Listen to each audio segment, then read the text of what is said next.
ये भारत की strategic force command की अग्नि मिसाइल सीरीज की चौथी खतरनाक बैलिस्टिक मिसाइल है। ये अपने रेंज की दुनिया की अन्य मिसाइलों की तुलना में बहुत हल्की है। इंडिया ने अपना अग्नि-4 न्यूक्लियर कैपेबल मिसाइल का टेस्ट किया और पूरी दुनिया को ये मैसेज दिया है कि वो टेक्नोलॉजी में कहाँ पे खड़े हैं, चाइना या पाकिस्तान। उन्हें ये बताया है कि हम चांद पे तो पहुंच ही गए हैं, साथ ही साथ हम टेक्नोलॉजी में किस पोजीशन पे हैं ये बताया। इंडिया ने जितनी मईशत अपनी एक उसका साइज बड़ा किया है, जितना वो बाकी ममालिक के लिए, दुनिया के लिए इस खित्ते में सबसे इम्पॉर्टेंट कंट्री बन चुका है और जो उसको मुख्तलिफ आलमी मामलात के तनाजुर में अहमियत उसको मिलती है, तो ये जो उसने अपना एक गेन किया है वो एक अपनी जगह है। इंडिया ने तकरीबन 146,000 1.5 के करीब गन जो है वो खरीदी है अमेरिका से। किसके लिए? कश्मीर की पुलिस के लिए। आने 1-2 साल में हम 25,000 करोड़ के करीब का जो एक्सपोर्ट कर पाएंगे हथियार।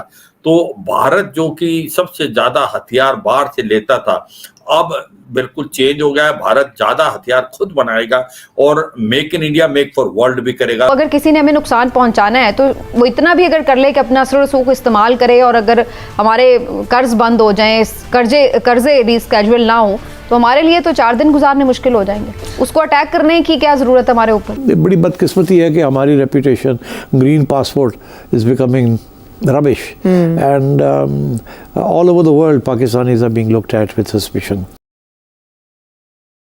नमस्कार दोस्तों कल भारत ने एक बड़ा ऐलान कर दिया है अग्नि-4 मिसाइल की टेस्टिंग करके, और इस मिसाइल की टेस्टिंग से भारत सीधा संकेत दे रहा है चाइना और पाकिस्तान को और कह रहा है कि भारत की तैयारी लड़ाई के लिए पूरी तरह से ऑन द पॉइंट है। भारत जब चाहे चीन और पाकिस्तान दोनों को ही अच्छा खासा सबक सिखा सकता है, क्योंकि दोस्तों जिस तरह से स्टेटमेंट्स पाकिस्तान और चीन की तरफ से आ रहे हैं भारत के खिलाफ, तो ये बात अब पूरी दुनिया भर में कही जा रही है कि भारत को अपने डिफेंस मजबूत रखने होंगे ताकि ज़रूरत आने पर उनकी औकात दिखा सके। और इसके साथ साथ कल ही हमारे defence minister Rajnath Singh sir ने भी कहा था कि हमारे डिफेंस फोर्सेस को एक अनएक्सपेक्टेड वॉर के लिए तैयार रहनी चाहिए। जिस तरह से बांग्लादेश, पाकिस्तान और चीन, ये तीनों देश ही भारत के खिलाफ एक ग्रुपिंग बना रहे हैं। तो चलिए इसी पर आगे पाकिस्तानी मीडिया का रिएक्शन देखते हैं। अगर आपको हमारा ये वीडियो पसंद आए तो वीडियो पर लाइक करें और अपने विचार हमें कमेंट बॉक्स में जरूर से शेयर करें। आज उन्होंने अग्नि-4 मिसाइल जो है न्यूक्लियर कैपेबल मिसाइल है उसको आज टेस्ट किया है, यानी पूरी दुनिया को मैसेज दिया है। जी पूरी दुनिया को मैसेज दिया कि हम तरक्की याफ्ता ममालिक में शामिल हो चुके हैं, लेकिन हमें जरूरत है अभी कोशिश की। हम कोशिश आज शुरू करेंगे इंशाल्लाह ताला। देखें आज उन्होंने मोटरें बनाना शुरू किया, हम 30 साल पहले बना चुके हैं। इसका मतलब कि हम बीच में से कहीं से लूज हो जाते हैं, हमें लूज नहीं होना चाहिए था। हम उनसे 30 साल आगे थे, आज भी कोशिश करें। आज कितना पीछे हैं हम उनसे? आज बस पीछे हैं नहीं, हमारी सोच है अभी पीछे हैं।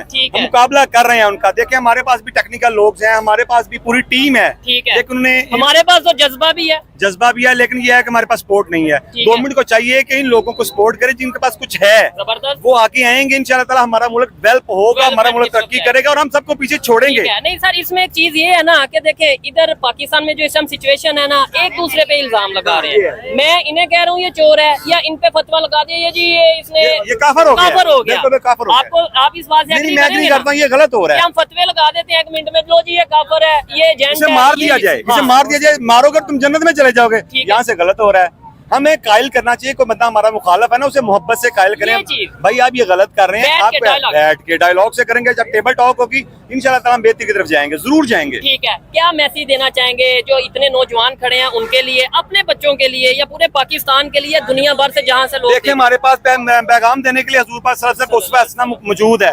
हम हजूर पाक सल्लल्लाहु अलैहि वसल्लम को जब चलेंगे इंशाल्लाह हम तरक्की करेंगे, एक दूसरे मोहब्बत फैलाएं।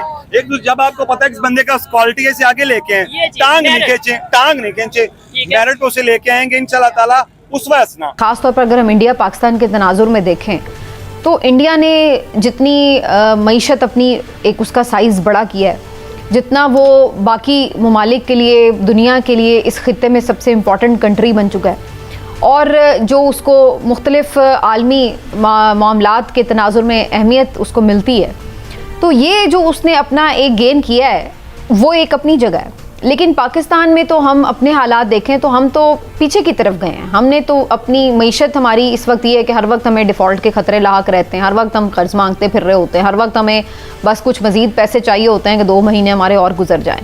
तो हमारी मईशत के तो ये हालात हैं। तो अब जो दुनिया है वो उसका सेटअप, उसका स्पेक्ट्रम, उसका पर्सपेक्टिव बिल्कुल एक डिफरेंट हो चुका हुआ है, और लोग उसी को अहमियत देते हैं जिसकी मईशत स्ट्रांग होती है, जिसके पास अब पाकिस्तान इतनी बड़ी हालांकि मार्केट बन सकता है लाइक इंडिया, जहाँ पे 1 अरब से ज़्यादा आबादी है, पाकिस्तान की भी 25 करोड़ आबादी है, तो पाकिस्तान भी बड़े ज़्यादा ममालिक के, जो ज़्यादा आबादी वाले ममालिक हैं उनकी सफ़ में है। लेकिन जिस तरह से इंडिया ने अपने लिए रास्ते खोले हैं उस तरह हम नहीं खोल सके। तो इस बात को भी तो हमें कहीं ना कहीं एड्रेस करना है कि सिर्फ हमने दिफाई उसके तौर पर, यकीनन उस पर कोई कॉम्प्रोमाइज़ नहीं होना चाहिए, दिफाई तौर पर हमें मजबूत होना है, लेकिन मजबूती सिर्फ हथियारों से नहीं आएगी। वो जब तक हमारी मईशत मजबूत नहीं होगी, जब तक हमारा सिस्टम मजबूत नहीं होगा, हमारा इंफ्रास्ट्रक्चर मजबूत नहीं होगा, हमारा ओवरऑल जो एक इस वक्त हर वक्त हम एक क्योस की कैफियत में रहते हैं, जब तक ये चीज़ें हमारी सेटल नहीं होंगी तो उस वक्त तक हम क्या कहें कि जी हम इंडिया से मुकाबला कर सकते हैं या उस तरह। हमारे लिए तो अगर किसी ने हमें नुकसान पहुंचाना है तो वो इतना भी अगर कर ले कि अपना असर को इस्तेमाल करे, और अगर हमारे कर्ज बंद हो जाएं, कर्जे रिस्केड्यूल ना हो, तो हमारे लिए तो 4 दिन गुजारने मुश्किल हो जाएंगे। उसको अटैक करने की क्या ज़रूरत है हमारे ऊपर? आने वाले समय में, अगले 1 साल में, आने 1-2 साल में हम 25,000 करोड़ के करीब का जो एक्सपोर्ट कर पाएंगे हथियार। तो भारत जो कि सबसे ज्यादा हथियार बाहर से लेता था, अब बिल्कुल चेंज हो गया है। भारत ज्यादा हथियार खुद बनाएगा और make in India, make for world भी करेगा, कि वो यही नहीं अपने लिए, पूरे वर्ल्ड के लिए, जिससे हम एक्सपोर्ट कर पाएं। तो ये तो है जो आपने पूछा, डिफेंस एक्विजिशन काउंसिल, जो कि भारत के डिफेंस मिनिस्टर राजनाथ सिंह ने की मीटिंग की थी ट्यूसडे को, और वो क्लियर हुआ है। दूसरा पॉइंट आपने जो पूछा है आरजू, ये जो विजिट के बारे में, जो कि हमारी प्रधानमंत्री अभी गए हैं, वो 2 विजिट गए हैं। वो एक तो विजिट जो थी ब्रुनई थी और एक थी सिंगापुर। तो आप जब क्वेश्चन पूछेंगे फिर मैं इनके बारे में बताता हूँ। बिल्कुल सर, मैं वो क्वेश्चन भी पूछूंगी आपसे, लेकिन उससे पहले सर, जो बात हम पहले कर रहे थे कि भारत जो है बहुत हथियार बनाएगा और बना रहा है, आपके ख्याल से जो नेबरिंग कंट्रीज हैं जिसमें पाकिस्तान और चाइना खास तौर पे, उनके लिए आप क्या समझते हैं कि कितना बड़ा खतरा महसूस करेंगी ये दोनों कंट्रीज? देखो, सच्चाई यह है कि चीन जो है वो अपना दबदबा इंडो पैसिफिक में बना रहा है।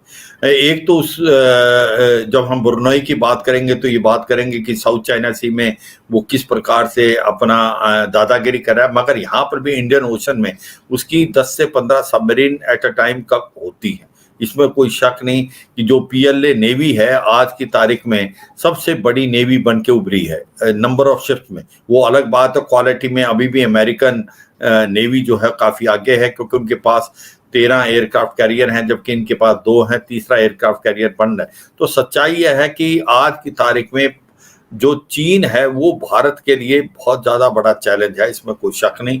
जिस प्रकार से 3 डिवीजन लेके अप्रैल 2020 में आया, अभी भी डिप्लॉयमेंट है लद्दाख से अरुणाचल प्रदेश, और दोनों देशों ने अपनी इंफ्रास्ट्रक्चर डेवलप किया है। भारत ने भी बहुत जबरदस्त अपना इंफ्रास्ट्रक्चर डेवलप किया है।